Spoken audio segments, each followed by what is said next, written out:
C'est une première pour un hippodrome en France, une véritable seconde vie pour les eaux usées.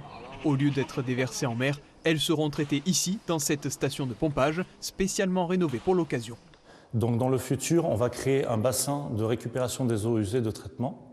Tout ce bassin va arriver dans notre station de pompage. Et de ces pompes, ça va réalimenter nos pistes. Une fois traitée, l'eau continue son parcours de plus d'1 kilomètre pour atterrir dans ce bassin, à quelques mètres de l'hippodrome. Un plan d'eau surélevé pour arroser les pistes en période de sécheresse. Derrière moi, il y a un espace aujourd'hui qui est libre. Il va servir à accueillir un grand bassin, une grande fosse, donc de 500 mètres cubes, 15 mètres de diamètre. C'est novateur pour l'hippodrome et les hippodromes en général. Les eaux usées traitées sortiront du réseau d'arrosage partout autour des pistes. Début des travaux prévus le 23 avril pour plusieurs semaines. Mise en service espérée au début de l'été. La direction de l'hippodrome espère faire des économies en réduisant de 50 000 m3 son utilisation de l'eau.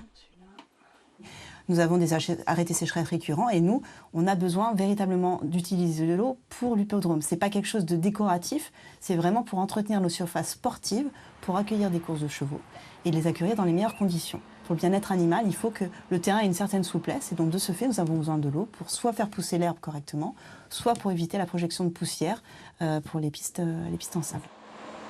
Une phase d'essai sera en vigueur pendant les 6 premiers mois avant une validation définitive de la direction départementale du territoire. Coût total des travaux, 700 000 €.